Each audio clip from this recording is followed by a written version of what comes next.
You got a drink? No. I've got my coffee. I can't drink it. I've got my coffee. My favourite mug. Hey guys, welcome back to the Sullivan family. So we're doing a midweek well, it's not midweek really, it's Thursday, isn't it? So we're doing a Thursday update because this weekend, as you probably know, I am going away on Sunday morning for another 2 weeks. Another 2 weeks on a course that is essential to my job, apparently. So anyway, I'm going away for a 2-week course down to Wolverhampton. We're going to try and do the same sort of thing that we did before, in that we took little bits of video and we kind of gave you updates all through the week. In fact, you know what? We'll just see how we get on, I think. I'm not going to promise anything. We will do a video, but I'm not going to promise how it's going to be videoed. We'll just see how we get on through the week, I think. I think we'll just do that. So first update of this week is the fact that Zoe went and saw the midwife This morning. And how did that go, Zoe? It went fine. Which is what we wanted to hear, isn't it? We wanted to hear that. And what else happened, Zoe? It was just a checkup. Would you like to elaborate? Just a checkup, but I did get to hear the heartbeat, so that's always reassuring when you and they've picked it up first time too, so that's always reassuring. So, especially when you can't feel up. Movement yet. Mind you, I did have to double check how far I was because I couldn't actually remember if I was 17 or 18 weeks. But I'm 18 weeks. Tomorrow or Saturday, something like that. So it's good. It's another checkup done. I haven't really felt any movements yet, so it's nice to go and hear the heartbeat, because it kind of reassures you that everything's going as it should be. Because it is a bit of a worry, isn't it? It's always a worry. It's a worry the whole way through. I think you think because you've had children before and everything else, but it's always a worry because we know everything that can go wrong. So we certainly do.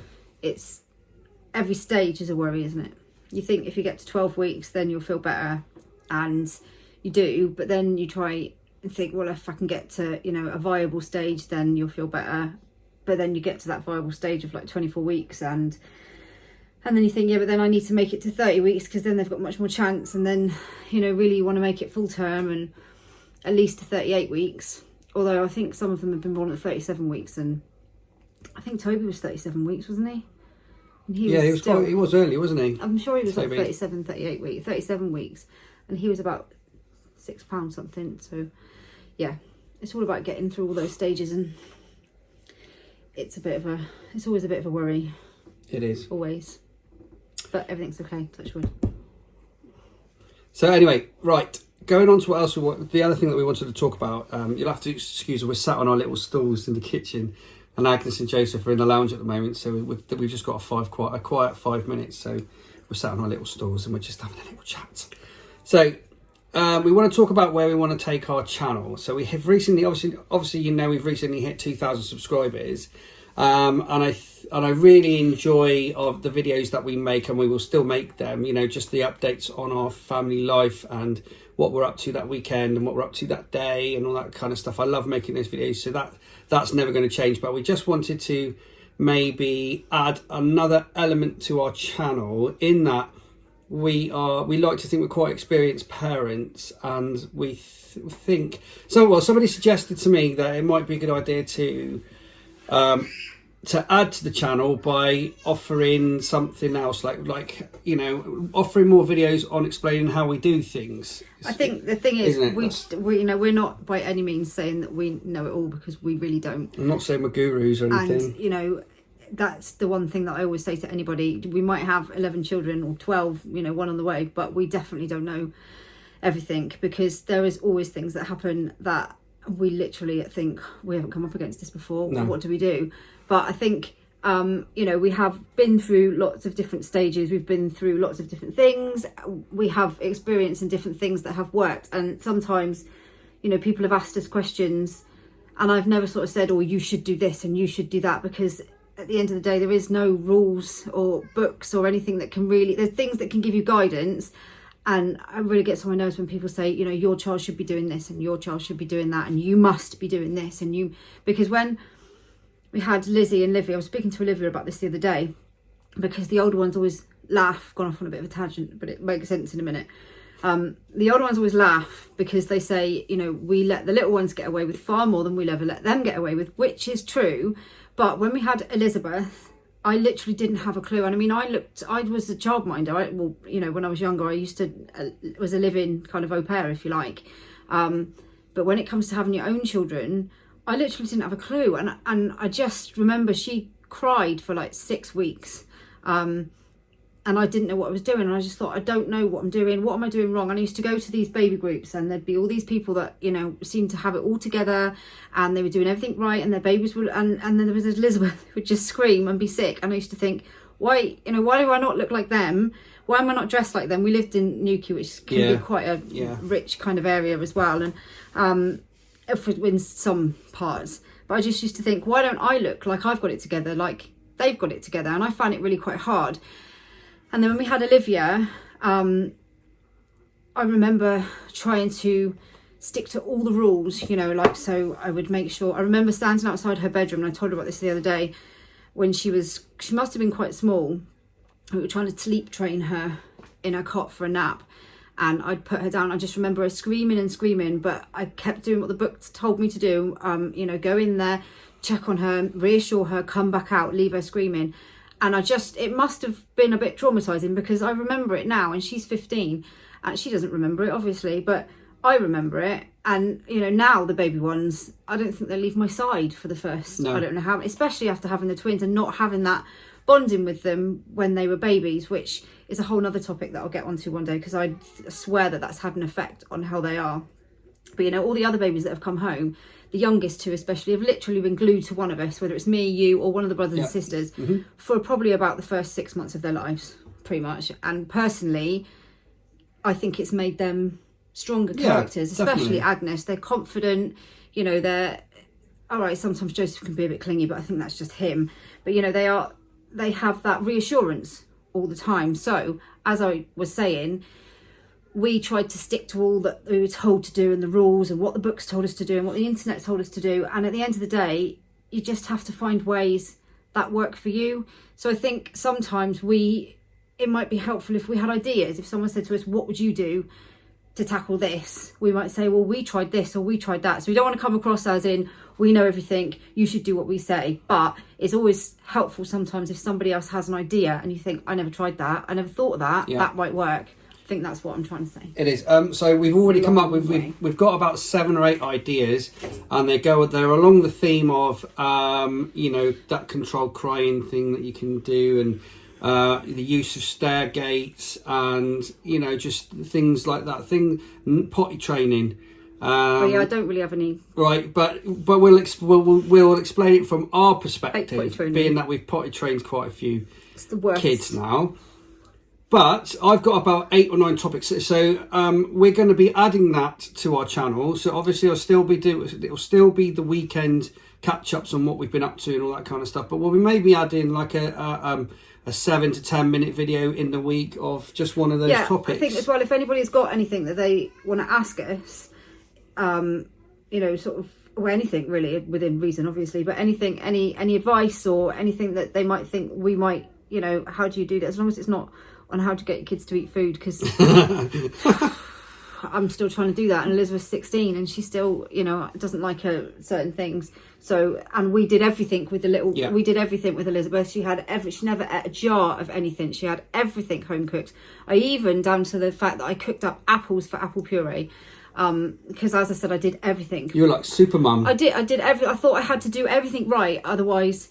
And that's the other thing as well. There's a lot of pressure. You know, I had problems with breastfeeding. Really found it really hard. And Elizabeth, we found out in the end, had an allergy to something that I was eating, which was why she screamed for 6 weeks, because as soon as I put her on a bottle, she was fine. But anyway, there's so much pressure to be perfect all the time. And, you know, your child must do this and you must do that. Otherwise, you don't love your child enough because you're not perfect enough. There's so much of that. And it needs to not be that. I don't feel that now with the younger ones, because I don't put that pressure on myself, because I don't feel I need to anymore. You know, the older ones have grown up and they're all okay, you know, and they're good people, they're nice human beings, they're hardworking, you know, they're good kids. So something we've done along the way has worked okay, and I don't feel that pressure anymore I mean, don't get me wrong, we feel guilty all the time about everything, but that's just part and parcel of being a parent, I think. But yeah. And just who we are. Yeah, you always feel like you're not doing enough. You always feel like you could do better. You don't give them enough, you know, there isn't enough opportunities.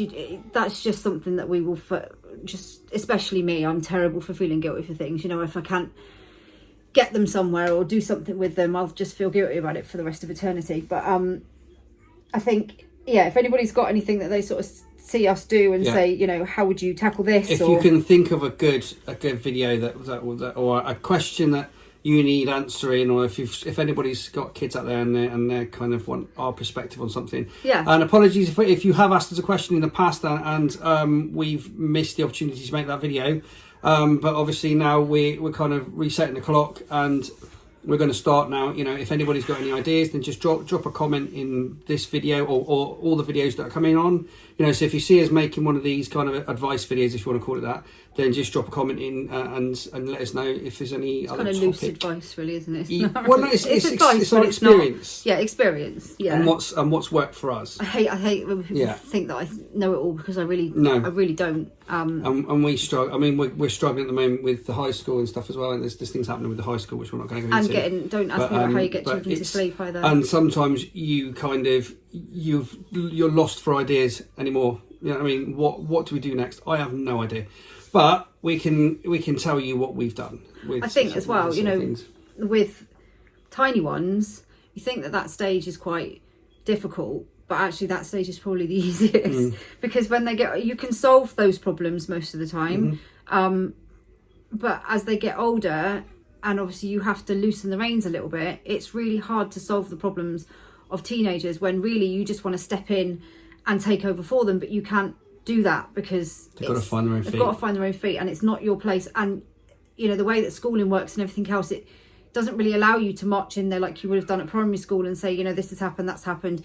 So it's really, really hard because you have to take that little bit of a step back. And, you know, at the end of the day, you don't want to take a step back. And we haven't taken a step back on everything, because sometimes you do have to step in. But it's really quite hard when, you know, there's that fine line between not wanting them to get hurt, but equally they have to learn how to do things for themselves. Yes. And I know I've overcompensated in time. I was speaking to somebody about this morning, I was speaking to a friend about it this morning, and how I've probably overcompensated and done a lot for the kids, like the cleaning and the cooking and all of that, and I haven't necessarily made them join in and help, although they would know how to do things, because I feel that that's my place to do it and they shouldn't have to do it. And plus we've kind of gone along the lines of, because they help out with the little ones quite a lot, they don't have many chores to do, because I kind of think, well, that's their kind of chore, isn't it? Although they like doing it a lot of the time, and sometimes you don't even ask them to, and they'll take them out to the shop or whatever. But that's kind of what rather than them doing chores every day, they look after the little ones. So that's kind of their thing. But I probably haven't taught them to cook enough, or you know, and like Elizabeth is facing going away next year to uni, and I'm like, oh my god, I don't even know if she can she do. She can make pot noodles. She can make pot noodles. She can boil a kettle. She can make pasta. But you suddenly think, you know, they suddenly go from being 11 to 17, and you think, have I taught them enough in that time that they're going to be able to go off and do things? Because you think you've got ages, don't you, when they're little? You think you've got years and years and years until they're big, and then all of a sudden you're facing them turning 17, and you think, oh, I don't know how that happened, and have I taught them enough to go away? And it's they'll be all right. Yeah. Don't steal all of our topics already. Sorry. Do you know what I mean? We've got to save our topics. So anyway, there it is, guys. That's we wanted to give you this. We also make this video because we've been thinking a lot about how we're going to take our social media forward, and we're also going to incorporate a lot of outdoor stuff as well.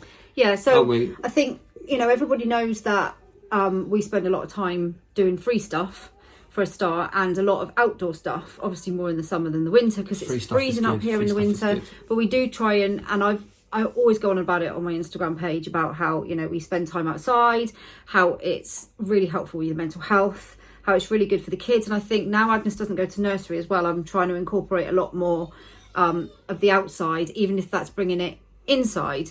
You know, Agnes and Joseph, they love anything nature. They love going on little walks, and you know, when they're a bit bored and they maybe don't want to go on a walk, we go on a cat hunt, or we go on a bird hunt or something like that. So they love everything like that. So I'm going to be trying to make some more videos on, I'm going to make a video kind of explaining a bit more, but about, you know, how important the outdoor life is to us as a family, and also how we're going to incorporate that into some of their Christmas stuff, because I'm kind of trying to steer away from buying all the stuff for the little ones at plastic Christmas, and all that kind of stuff, because we've done it, we've been there, we've bought loads of stuff like that before, and it gets looked at, played with, chucked out, or chucked in a corner and not looked at again. So for the little ones this year especially, I'm going to do another video on it, but we're going to be making a few things and getting more things that I think will be beneficial to their education and much more sustainable. So yeah, that's something else we're going to incorporate more of.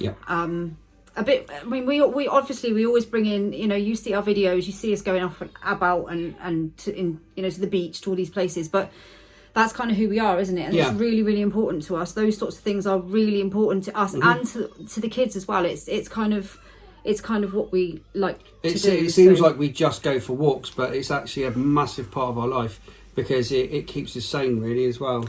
Yeah, so, and it brings us together as a family. And I think for a while we kind of thought, I mean, I will go more into depth in a different video, but for a while we did kind of think, you know, lots of people are making videos and doing other things, and, you know, they do much more exciting stuff, but that's kind of who we are. And so we've kind of thought, no, we're going to embrace what we like to do, and we're going to show you more of the things that we like to do, really. So you may see a new tagline on our social media and on our kind of channel art and things like that, because we think, well, that's who we are and that's what we like to do, so why don't we make more of that? Yeah, I think that's it. Yeah, that's kind of more of, you know, it's being brave and showing people a little bit more of, you know, letting a little bit more of our life. Kind of, it's always a bit difficult, you know, knowing how people will perceive you, but it's the really important stuff to us, isn't it? We just want our channel to grow as well, you know, and stuff. So hopefully it'll all pan out and it'll all work out. But anyway, guys, they're being very quiet. They are.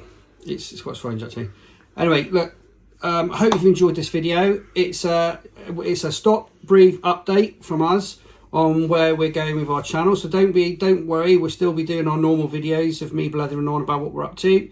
So they will still happen, but we'll just be adding more content, and that's pretty much it, isn't it? I think. Yeah. And also, I've got to go away this weekend, boo. But you know, whatever. It's just part of it. So, hope you enjoyed the video. Don't forget, guys, please subscribe to our channel, because we're still trying to build our channel. Please like the video, drop us comments, you know, all the good stuff. And I mean, drop us comments. Anything you can think, or any ideas for videos, especially around the kind of outdoors or raising children kind of thing. That's the thing we're going down. Things that we might know about. Or if you start with a car or something, I can probably help with that, but I probably won't make a video about it. You really can help. Don't ask him. I'll just answer you about his car. If you're stuck with your aeroplane. Shut up! I'll fix loads of stuff. He might be able to fix your aeroplane, but I'm not sure about your car. I'll fix loads of stuff. Well, Joseph thinks he's a spaceman, so you know, apparently he goes to space in a rocket every day. So you know, he needs space rocket fixing. But there we go. Anyway, look, take care, guys, and we'll see you in the next video. Bye. Ow.